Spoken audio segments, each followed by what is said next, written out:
नमस्कार, मी ॲस्ट्रो स्मितागिरी. आज आपण वास्तुशास्त्रामध्ये, कारण वास्तुशास्त्र हा अतिशय जिव्हाळ्याचा प्रश्न आहे. पहा, कारण प्रत्येकाची ही बेसिक गरज असते, अन्न, वस्त्र आणि निवारा. अन्न आणि वस्त्र तर आपण कसंही मिळवतो, पण निवारा मिळवण्यासाठी म्हणजे घर खरेदी करण्यासाठी आपल्याला बराचसा खर्च हा करावा लागतो. मग तो खर्च करताना आपण जास्तीत जास्त विचार करतो आणि ते घर विकत घेताना आपल्या संचिताप्रमाणे, म्हणजे आपण घर निवडत नाही तर आपल्या कर्माप्रमाणे आपल्याला घर मिळतं.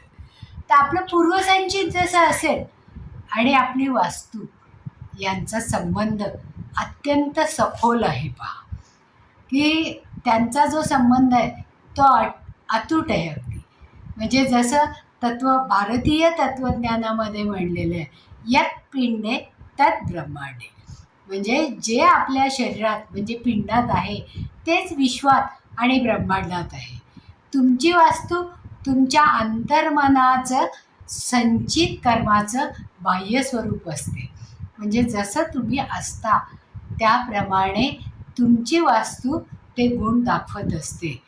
आता आपल्याला या वेगवेगळ्या 5 स्टेपनी आपण याचा संबंध पाहूया. पहा, वास्तू हा कर्माचा आरसा आहे.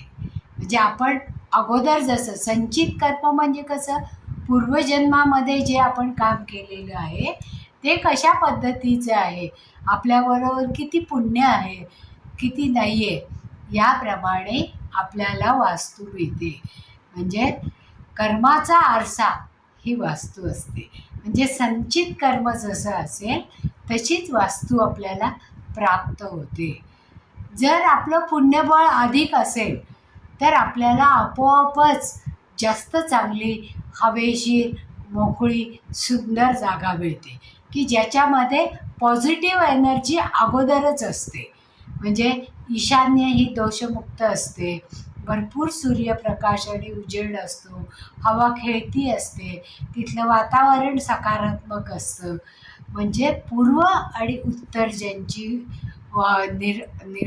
निर्वेद आहे, म्हणजे ज्याला काही वेद नाही आहे, ज्याला काही त्रास नाही आहे, अशा प्रकारची वास्तू ही आपलं पूर्वसंचित कर्म जर शुभ असेल तर त्याप्रमाणे मिळते. जर आपल्या प्रारब्धात संघर्षच लिहिलेला असेल तर नकळत तुम्ही अशी जागा निवडता की जिथे मुख्यद्वार चुकीच्या दिशेला असते किंवा ब्रह्मस्थान दूषित असतं किंवा मुख्य दिशा फिरलेल्या असतात, ज्याला वास्तुशास्त्रामध्ये विदिशा असं म्हणतात. त्याचप्रमाणे म्हणजे अशी वास्तू आपण निवडतो.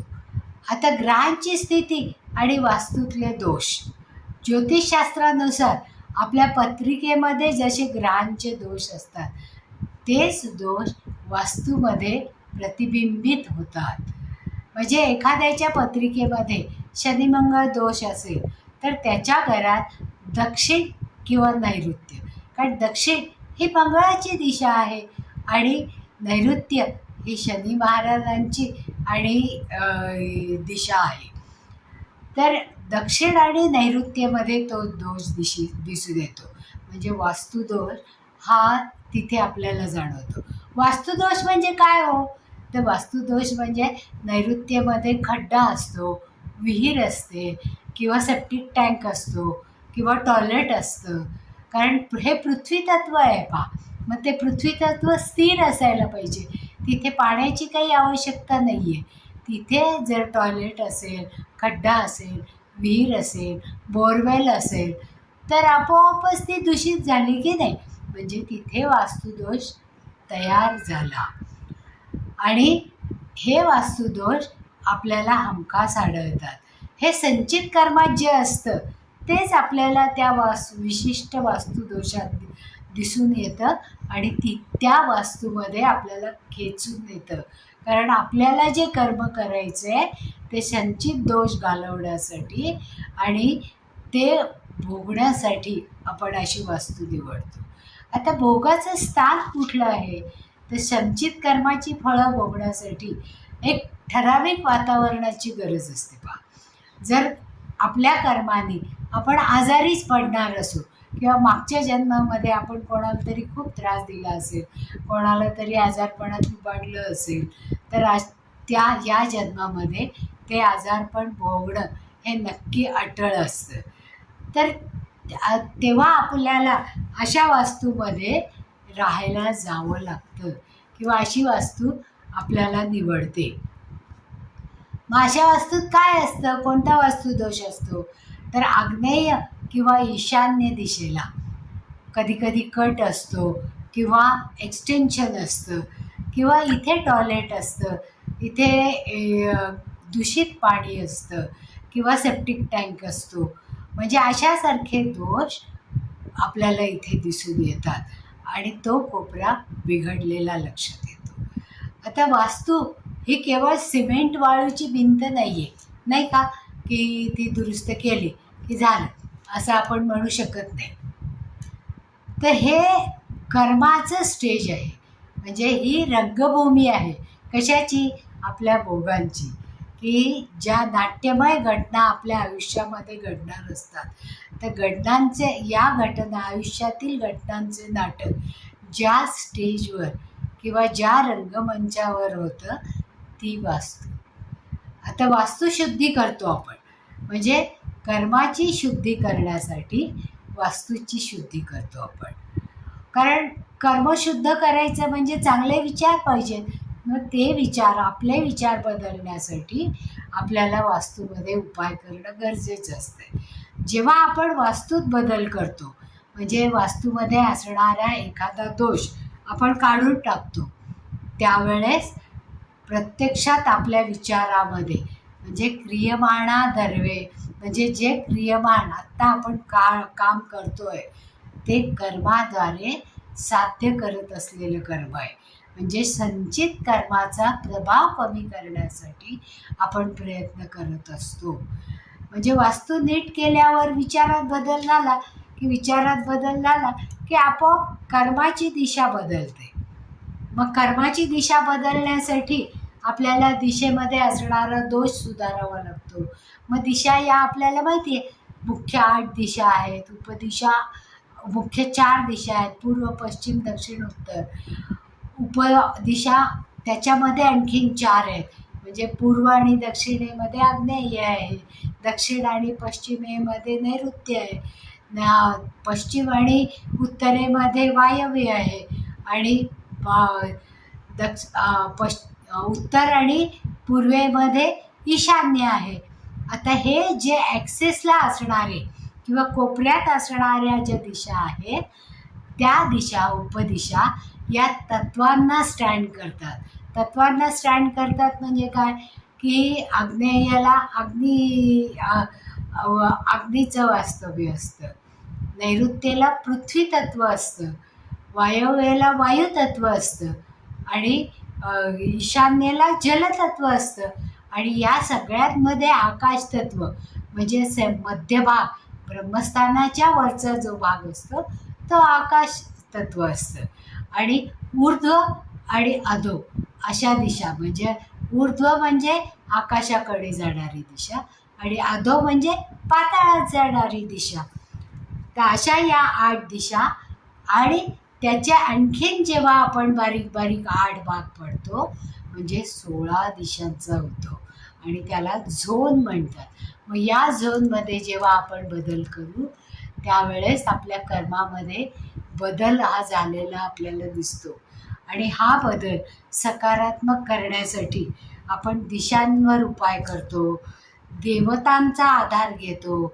मग आपल्या ज्या विविध देवता म्हणजे काय आहे, देवता म्हणजे एनर्जी आहेत.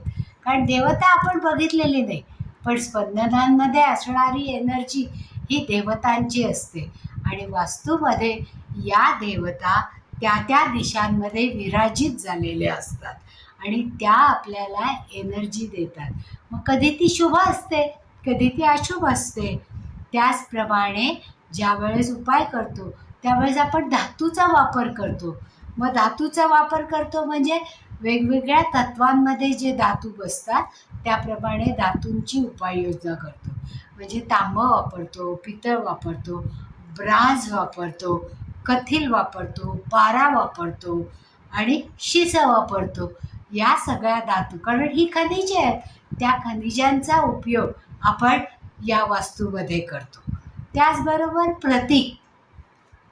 आता प्रतीक म्हणजे काय, की आपण वेगवेगळे फोटो लावतो, चित्र लावतो किंवा वेगवेगळे आकार देतो. म्हणजे अग्नितत्वाचा वर जाणारा अग्नीसारखा त्रिकोणी आकार आहे, पृथ्वी तत्वाचा स्थिर असलेला चौकोनी आकार आहे, वायुतत्वाचा गोल वायूप्रमाणे फिरणारा गोल आकार आहे.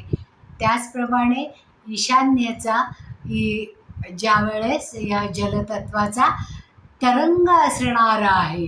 म्हणजे स्फटिकामध्ये असणारे लिंग, जे स्फटिक लिंग असतं, त्याचा वापर आपण इथे करतो. जलतत्वासाठी जेव्हा आपण स्फटिकाचा वापर करतो, कारण तिथे तरंग लागतात पहा, आणि ते तरंग आपल्याला स्फटिक लिंगामध्ये किंवा स्फटिकांमधून मिळतात. म्हणजे अशी ही प्रतीकं आपण आकाराच्या रूपामध्ये वापरतो. त्याचप्रमाणे निरनिराळे फोटो वापरतो पहा, म्हणजे पळणारा घोडा, अशोकस्तंभ किंवा ईगल पक्षी किंवा वाघ, सिंह, घोडे, चेसबोर्ड, विविध आकाराची भांडी, असं जेव्हा याचे फोटो आपण लावतो त्यावेळेस ते प्रतीकांमध्ये मोडतात. त्याचप्रमाणे निरनिराळ्या धान्य संस्कार करतो, सुगंध संस्कार करतो, औषधी वनस्पतींचा संस्कार करतो आणि रत्नांचाही संस्कार करतो. म्हणजे ज्यावेळेस ब्रह्मस्थानामध्ये जी एनर्जी सगळ्या दिशांना व्यापते, तेव्हा आपण ब्रह्मस्थानाला ट्रीट करतो. त्याचबरोबर जिथे जिथे कमतरता असेल त्या सगळ्या एरियाला आपण उपाययोजना करतो. उपाययोजना केल्यामुळे काय होतं, की उपाययोजना केल्यामुळे आपल्याला विचारांमध्ये बदल होतो, आणि जेव्हा विचारांमध्ये बदल होतो तेव्हा ॲटोमॅटिक कृतीमध्ये बदल होतो, आणि कृतीमध्ये बदल झाला की आपण आपल्या वागण्यामध्ये फरक करतो, आणि त्याप्रमाणे विचारांची दिशा आपली त्या दृष्टीने देतो, आणि विचारांची दिशा बदलली की आपोआपच आपल्याला सुख समृद्धी याचा विचार केला जातो, आणि त्या दृष्टीने आपण विचार करून वास्तूमध्ये बदलाच्या प्रमाणे विचारांचा बदल हा घडवून आणतो. तसेच वास्तू आपल्याला निवडते असं आपण म्हणलो पहा वास्तुशास्त्रामध्ये. म्हणजे आपलं जे संचित कर्म आहे त्याप्रमाणे वास्तू आपल्याला निवडते. वास्तुशुद्धी म्हणजे आपण वरील सर्व गोष्टींचा विचार करतो आणि या सगळ्या साधनांद्वारे वास्तुशुद्धी करतो. म्हणजेच आपल्या कर्माची शुद्धी करतो, आणि कर्माची जेव्हा शुद्धी होते तेव्हा वास्तूमध्ये बदल होतो. म्हणजे एखादा दोष काढून टाकायचं किंवा प्रत्यक्ष आपल्या कर्माद्वारे आपल्या कर्मामध्ये बदल घडवून आणायचा. म्हणजे सध्या आपण जे काम करत असतो आणि जे संचित कर्म होतं त्याच्यामध्ये बदल करतो, त्याचा प्रभाव कमी करण्याचा प्रयत्न करतो. वास्तू नीट केल्यानंतर विचारामध्ये बदल हा होतोच, आणि विचारात बदल झाला की कर्माची दिशा ही आपोआप बदलते. आता हे सगळं केल्यानंतर वास्तू आपल्याला निवडते, वास्तूला आपण नाही निवडत. अनेकदा आपण खूप शोध घेऊनही चांगली वास्तू मिळत नाही, किंवा एखाद्या साध्या घरात गेल्यावर आपलं नशीब फळफळतं. हे ऋणानुबंध आहेत, आणि त्या जमिनीच्या तुकड्याशी आपले जे पूर्वीचे ऋणानुबंध किंवा जे देणं घेणं असेल, लेनदेन जी त्या जन्मामध्ये पिटलेली नव्हती ती या जन्मामध्ये होते. तर संचित कर्म संपल्याशिवाय माणूस ती वास्तू सोडू शकत नाही, आणि जोपर्यंत वेळ येत नाही तोपर्यंत नवीन वास्तू ही त्या व्यक्तीला मिळतही नाही. म्हणजे कितीही ठरवलं, पैसे असले, सगळ्या सुखसुविधा असल्या तरीसुद्धा वास्तू खरेदी करू म्हटल्यावर वास्तू खरेदी करता येत नाही, कारण हे संचित कर्म त्याच्यामध्ये आड आलेलं असतं. तर तुमची वास्तू तुमच्या संचित कर्माचे हे भौतिक रूप आहे.